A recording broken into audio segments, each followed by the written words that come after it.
Merci de votre fidélité. 20h sur la télévision Futur Média. Bienvenue à cette édition. Les titres, c'est tout de suite. Retoilettage du marché Petersen. Les cantines ont été démolies. Les commerçants sommés de quitter les lieux. La cause, les travaux du bus rapide transit. Certains vendeurs dans l'angoisse se sont confiés à nos reporters. Également au micro de nos reporters, les membres de la plateforme du secteur informel, ils exigent le recasement ou le dédommagement des vendeurs expulsés. Le Forum du justiciable félicite le leader de PASTEF suite à son appel au calme adressé à ses partisans. Pour Ababakar Ba, cette démarche participe à l'apaisement du climat social. Votre rubrique hebdomadaire Les bonnes feuilles de la rédaction s'intéresse à l'ouvrage La classe inversée de l'auteur Iboudjian. À travers ce livre, l'auteur évoque un projet pédagogique qui allie des cours dispensés en classe à une phase d'apprentissage à domicile. Plus que quelques minutes pour en savoir plus. En route vers le Qatar, l'ambassadeur du Sénégal à Doha sonne la mobilisation. Dr Mohamed Abibou Diallo félicite les Lions pour leur qualification et appelle les Sénégalais qui le peuvent à faire le déplacement pour soutenir l'équipe nationale au mondial. Voilà pour les titres. Le développement, c'est tout de suite.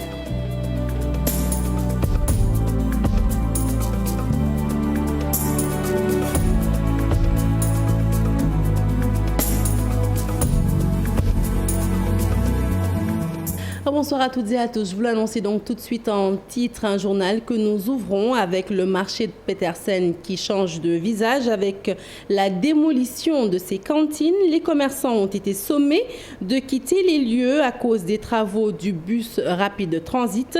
Certains vendeurs se disent désorientés. Des riverains, par contre, rencontrés dans les rues, espèrent que cet endroit va enfin retrouver son lustre d'antan. Le reportage est signé Al-Hassan Ba. Un matin pas comme les autres, mais Petersen continue d'offrir son ambiance habituelle avec son lot d'impactés par les travaux du BRT, complètement désemparé. Abdullah Hatsar en est un. Ce jeune tenait ici son commerce. J'avais 3 employés, ils sont là juste derrière moi. Pourtant, j'ai une licence, je suis un lutteur. Mais n'empêche, je tenais ici mon commerce et qui me permettait de subvenir à mes besoins. Il faut que l'État réagisse.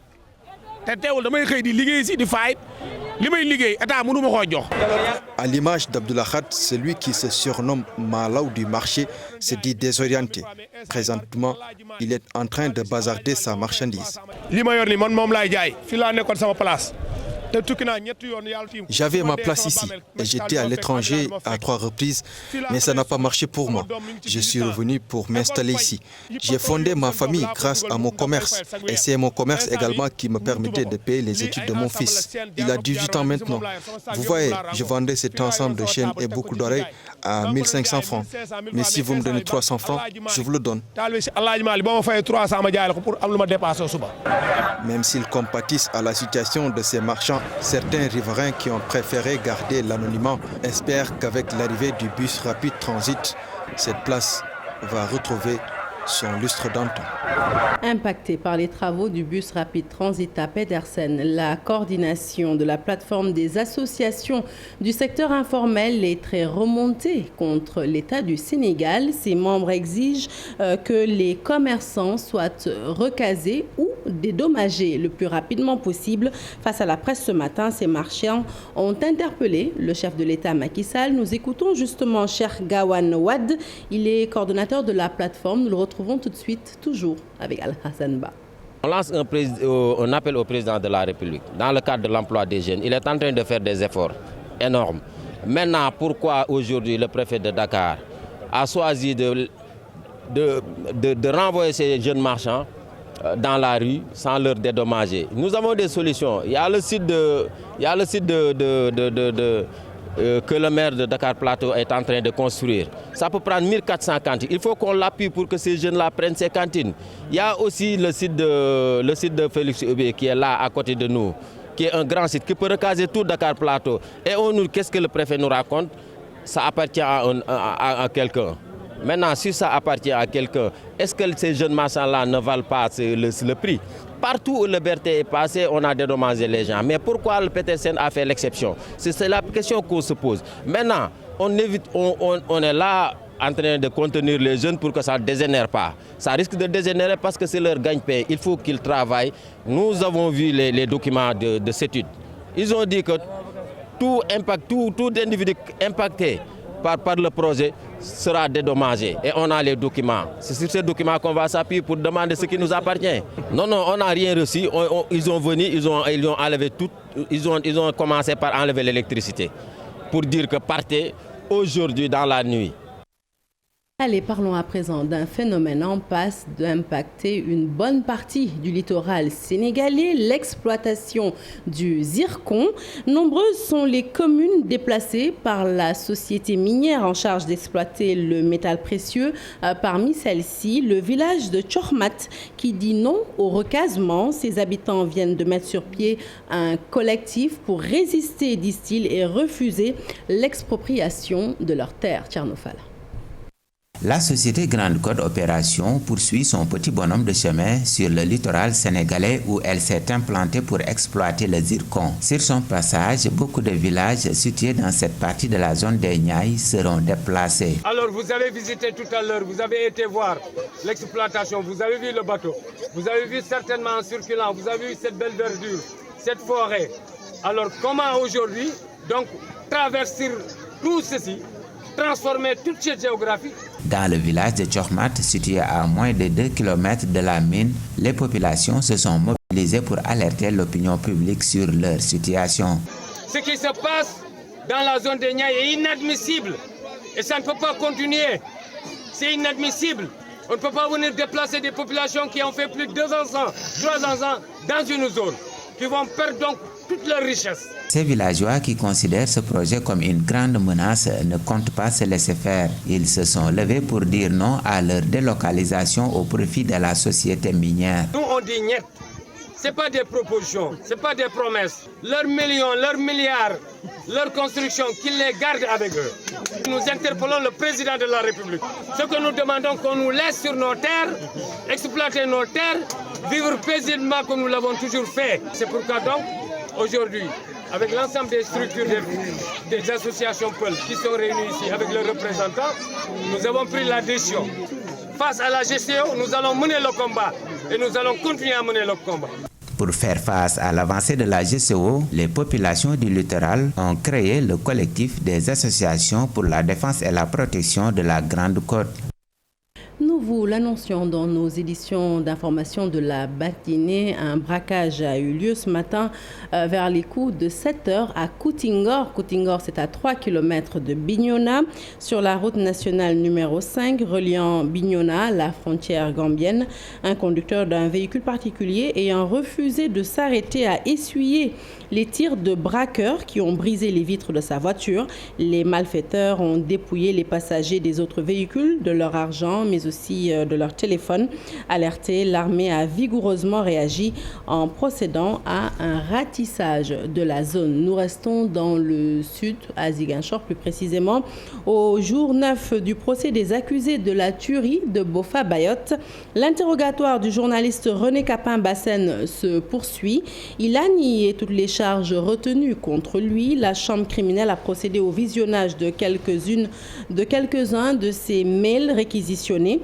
Il en a reconnu certains, récusant la paternité d'autres. Ses avocats, quant à eux, ont demandé qu'une expertise de ces mails soit faite.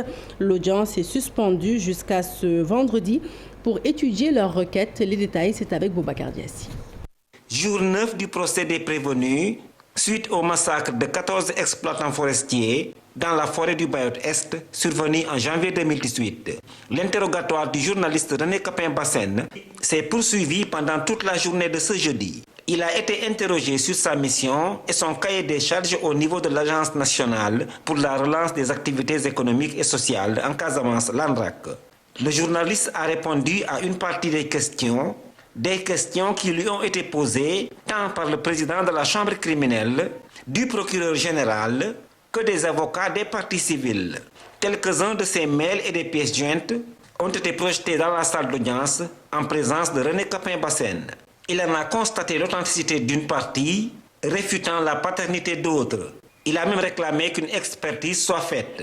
Ces avocats dont Maître Ciré Clédor Ly et Maître Henri-Valentin Blaise Gomis, ont fait les mêmes observations, réclamant les mêmes expertises. Il a également été demandé qu'un expert de la Sonatel comparaisse à la barre pour apporter des clarifications concernant les données de géolocalisation évoquées pendant le procès. Concernant l'expertise des emails de René Capain-Bassène, les avocats des parties civiles et le procureur général ont déclaré que cela n'était pas nécessaire. Mais vu l'insistance des avocats de la défense, l'audience a été suspendue pour permettre à la chambre criminelle d'étudier la requête des avocats de la défense. L'appel au calme d'Ousmane Sonko à ses partisans hautement apprécié par le Forum du Justiciable, alors qu'il doit déférer à sa convocation le 6 avril prochain dans l'affaire dite Adji Sarr. Le député Ousmane Sonko a justement demandé à ses partisans de garder leur calme et de ne surtout pas faire le déplacement au niveau du tribunal, une démarche qui participe à l'apaisement du climat social, selon Babacar Ba, président du Forum du Justiciable, que je vous propose d'écouter. L'appel au calme lancé par l'honorable député Ousmane Sonko, maire de Ziguinchor, à l'endroit de ses militants et de ses sympathisants, le jour où il sera convoqué par le doyen des juges d'instruction dans le cadre de son audition, est un appel au calme que nous apprécions vraiment à sa juste valeur. Parce que c'est un appel au calme qui peut participer au bon fonctionnement du service public de la justice, surtout par rapport au dossier en l'espèce.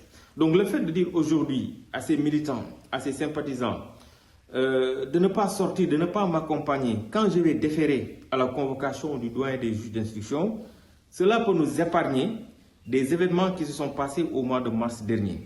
Mais également, cela peut nous épargner de certaines ramifications juridiques. Je dis bien de certaines ramifications juridiques. Parce que si aujourd'hui, il y a des événements de nature à empêcher un quelconque justiciable à ne pas déférer à la convocation d'un juge, à ne pas répondre à la convocation d'un juge, le juge d'instruction peut contraindre le justiciable à déférer à la convocation en décernant aujourd'hui un mandat d'amener. Donc c'est des prérogatives que la loi offre au juge d'instruction. Donc je pense qu'aujourd'hui, c'est dans l'intérêt de tout le monde, c'est dans l'intérêt de la population, des justiciables, que tout se passe dans une grande sérénité. Allez, nous restons dans le registre judiciaire. La présidente d'honneur de l'Association des femmes juristes du Sénégal, Dior Fall Sow, plaide pour l'amélioration de la loi sur la parité, mais aussi pour des mesures d'accompagnement de la loi sur le viol. La magistrate de profession l'a fait savoir lors d'un colloque international sur le thème « Femmes, identité politique, droits et dynamiques socio-économiques, réflexion croisée ». Voilà pour le thème. Nous écoutons Dior Fall Sow avec Alsanba.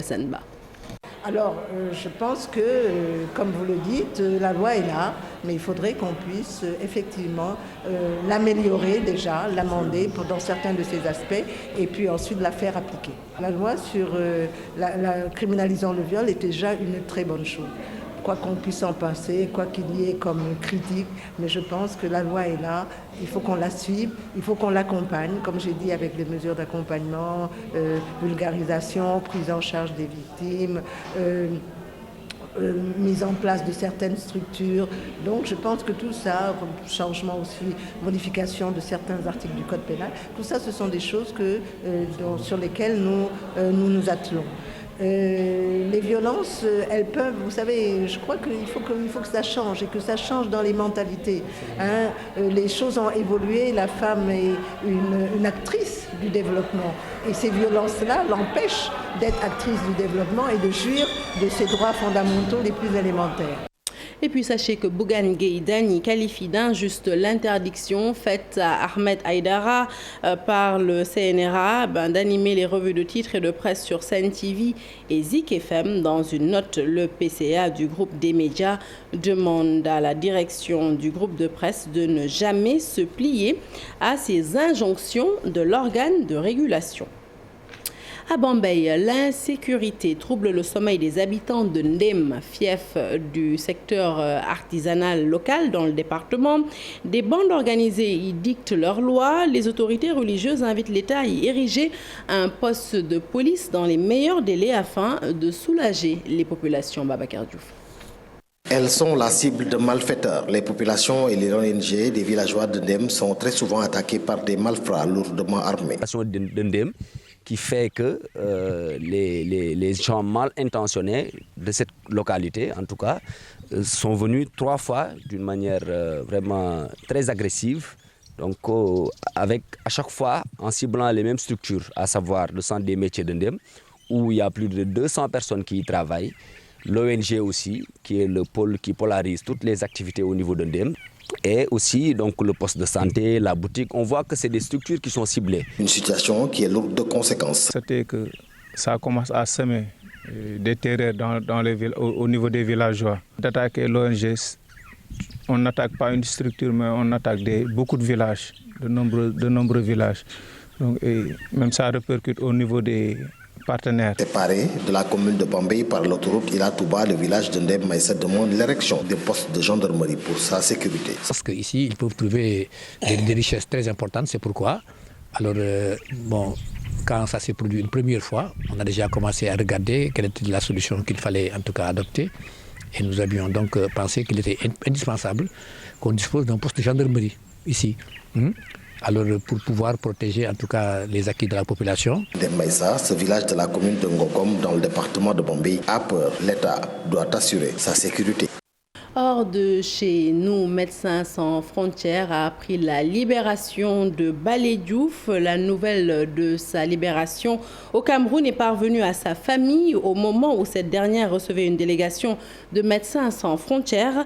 C'est pour cet amoureux de l'intervention humanitaire et 2 de ses collègues, une franco-ivoirienne et un tchadien qui travaillent pour l'ONG, ainsi que 2 citoyens camerounais, avaient été pris en otage par des individus non encore identifiés. Attendu au Sénégal après plus de 30 jours et entre les mains de ravisseurs dont on ne savait rien, Balé Diouf se trouverait actuellement au Nigeria. Les conditions de sa libération sont enveloppées d'un secret. Tout ce que l'ONG sait pour le moment, c'est qu'il a été récupéré au Nigeria alors que le rapt aurait eu lieu au Cameroun, dans l'extrême nord, à Fotokol. Le ressortissant sénégalais qui a fait 10 ans de service à Médecins sans frontières devrait rentrer après quelques formalités prévues pour ce genre de circonstances. Mais l'ONG tient à rassurer sa famille. Il se porte bien. Il se serait même entretenu avec des membres de sa famille. La source est de nos confrères de Dakaractu. Toubatoul, c'est dans le département de Thiès. Le niveau des élèves sur place est trop bas. Constat fait par les enseignants et autorités de la localité. Ces élèves ne lisent plus. Ils préfèrent utiliser leur téléphone que d'ouvrir un livre ou une œuvre au programme. Pendant la quinzaine de la francophonie, justement lancée à Toubatoul dans le département de Thiès, le maire en a profité justement pour interpeller les collectivités locales et le directeur de la francophonie sur cette problématique. Le reportage est signé Charanta Diop. Les enseignants, élèves des lycées et collèges de Toubatoul ont lancé les activités de la quinzaine de la francophonie dans une bonne ambiance. Un message fort a été lancé à l'endroit des élèves. Constat fait, les potaches ne lisent plus. Ça, c'est une problématique qui nous interpelle tous. Les élèves aujourd'hui préfèrent utiliser leur smartphone que d'ouvrir un bouquin, une œuvre au programme. Les élus locaux doivent prendre à bras le corps pour essayer quand même d'éradiquer ce fléau. La francophonie est là pour accompagner les élus locaux dans ce sens. C'est la raison pour laquelle nous nous sommes vraiment battus pour que ces journées soient organisées au niveau de notre commune, pour booster la lecture. D'ailleurs, les élèves de Toubatoul n'ont plus accès aux livres parce que les bibliothèques publiques font défaut dans cette commune rurale. Le maire de Toubatoul en a profité pour lancer un appel au directeur de la francophonie. C'était un plaidoyer qui m'a été donné par les populations de Toubatoul pour l'érection de la maison de la francophonie ici à Toubatoul. Le conseil municipal est prêt à donner l'assiette foncière. Toutes les populations de Toubatoul donnent le plaidoyer au directeur de la francophonie, à la représentante du ministre Pendambo. D'éminents professeurs et écrivains ont participé aux 48 heures de la francophonie à Toubatoul. Sohna Benga, écrivaine, et le célèbre écrivain Marouba Fall ont animé des ateliers d'écriture et des conférences. À Kaolack, les acteurs du secteur de l'élevage s'attellent déjà à la préparation de la prochaine Tabaski. Au menu des discussions, les questions relatives à l'approvisionnement en eau, mais aussi à l'éclairage des foirailles. Ces questions ont d'ailleurs fait l'objet d'un comité régional de développement présidé par le gouverneur de région. Alioune Badara Meng promet de prendre les mesures idoines. L'autorité a tout de même tenu à rappeler à l'ordre certains éleveurs qui avaient contracté des prêts auprès d'un fonds mis en place par l'État du Sénégal et qui tardent encore à s'acquitter de leurs dettes. Le point avec Pambay Diao. Dans le cadre du programme d'appui et de modernisation de l'administration PAMA, les agents relais rencontrent souvent quelques soucis dans le traitement des dossiers des enseignants, ce qui justifie le renforcement de capacité des 15 agents relais. Travailler sur comment calculer et comment maintenant constater l'avancement de l'agent. Au-delà de ça, après nous sommes revenus un peu globalement sur le processus des commissions administratives paritaires, mais permettre après aux agents de pouvoir lire un PV. Parce que le problème majeur, même au niveau des enseignants, c'est ça. On a constaté que les agents ne pouvaient pas lire le PV. Maintenant, en outillant ces agents des bureaux relais, donc ça nous permet un peu de les aider. Avec la mise en place des agents relais, les lenteurs administratives tant décriées par les enseignants sont considérablement réduites, selon le coordonnateur du PAMA. On est convaincu qu'aujourd'hui, au niveau de la fonction publique, en termes de production d'actes, on a triplé le volume de travail. Donc aujourd'hui aussi encore, l'acte ne fait pas aujourd'hui un circuit au sein du ministère de la fonction publique, mais il y a aussi un circuit externe. Ça va au niveau du ministère des Finances, au niveau du ministère de l'Éducation nationale. À chaque fois aussi, c'est un stand de séjour.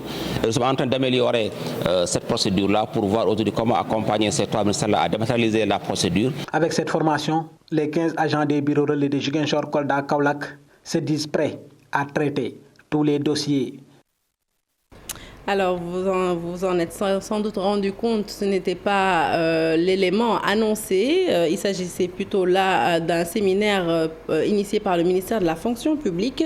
Je vous le disais donc tantôt, les acteurs du secteur de l'élevage s'attellent déjà à la préparation de la prochaine Tabaski, un CRD initié en présence du gouverneur de région, Alioune Badara Meng, a promis de prendre les mesures idoines. Il n'a pas manqué de rappeler à certains éleveurs qui avaient contracté des prêts auprès d'un fonds mis en place par l'État du Sénégal de rembourser leurs dettes. Nous l'écoutons.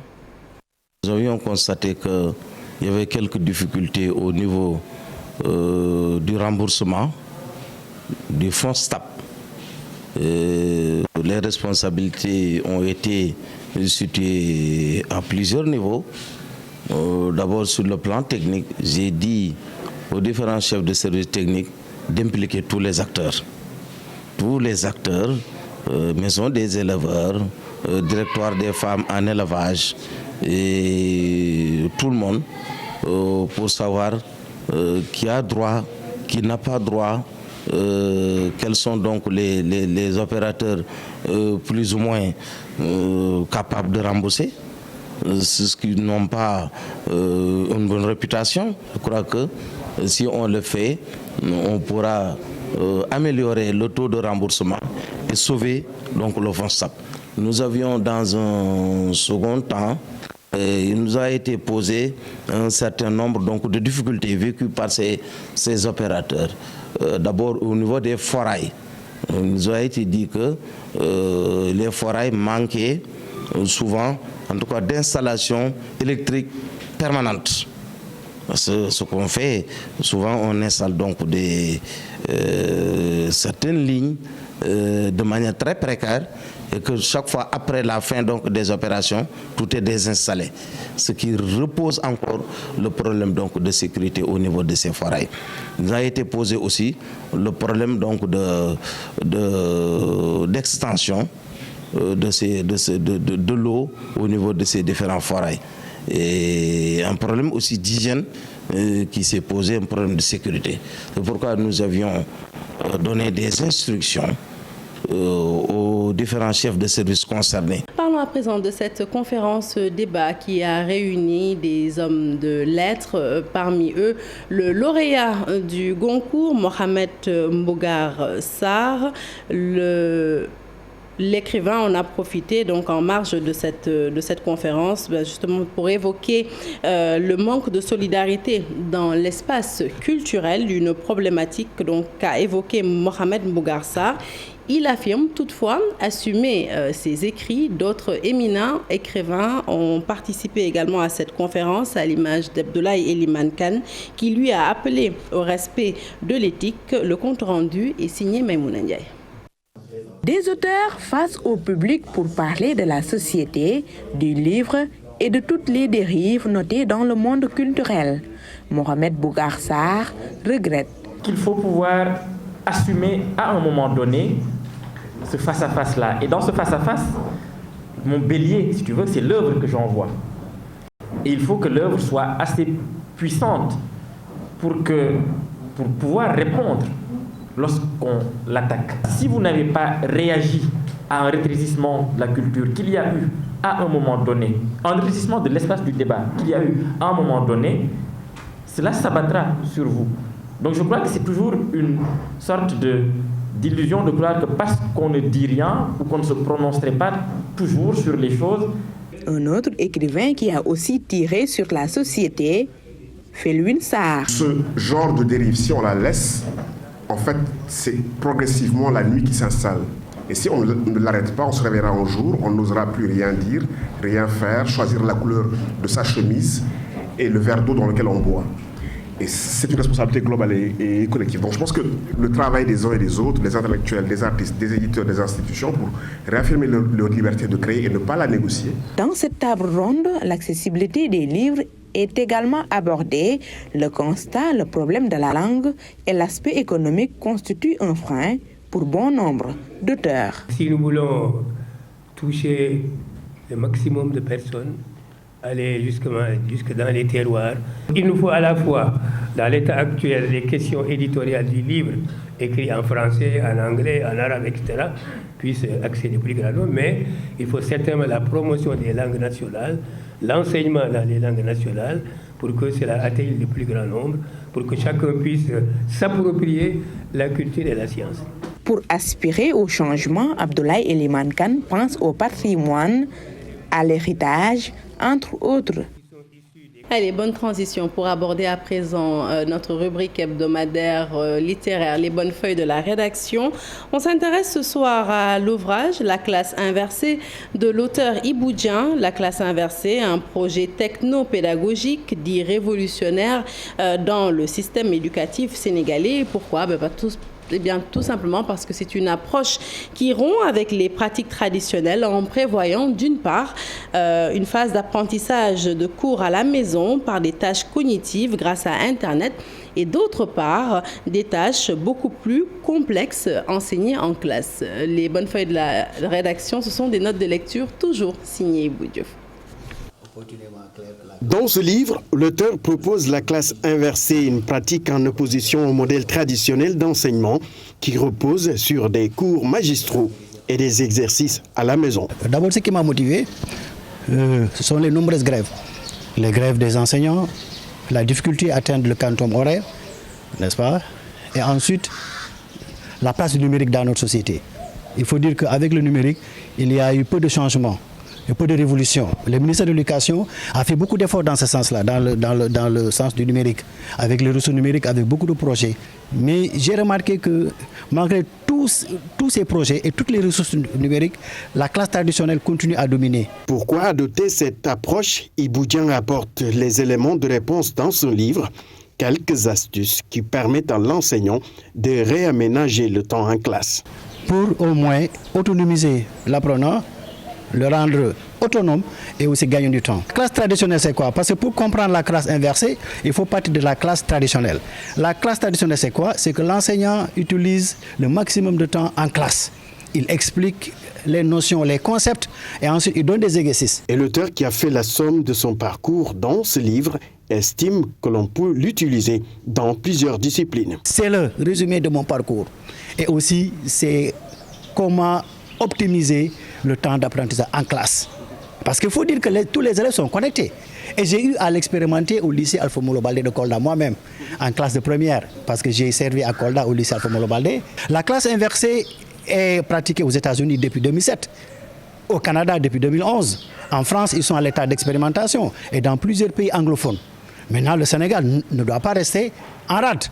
Donc, il y a aussi des contraintes. Parce que tout le Sénégal, dont le territoire n'est pas numérisé, mais l'État du Sénégal, le président de la République, fait des efforts à travers l'ADE et le ministère de l'Éducation nationale pour que le territoire soit couvert sur le plan numérique. Ibou Dian, auteur du livre « Enjeux et faisabilité de la classe inversée à l'ère du numérique », précise que la classe inversée constitue une panacée aux problèmes pédagogiques dans ce nouvel environnement.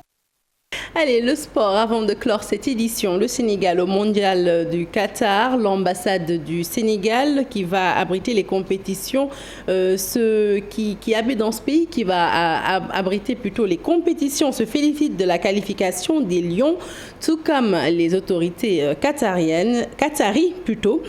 Docteur Mohamed Abibou Diallo, ambassadeur du Sénégal au Qatar, sonne la mobilisation et demande aux Sénégalais qui le peuvent de faire le déplacement. Nous l'écoutons. di wane suñu mbégte ñun au niveau d'ambassade ak personnel ambassade bi mboolemu diaspora sénégalaise. C'est un sentiment de fierté qui m'anime ainsi que tout le personnel de l'ambassade. Hier déjà, il y avait la levée du drapeau des pays qualifiés au mondial, ce que les autorités du Qatar ont magnifié et ont affiché toute leur reconnaissance à notre endroit, en particulier le président du comité d'organisation Nassir El Khadir, saluant la qualification des Lions. Le Sénégal est très attendu ici pour ses performances et on prie pour que l'équipe se qualifie en finale. Président comité d'organisation Qatar 2022.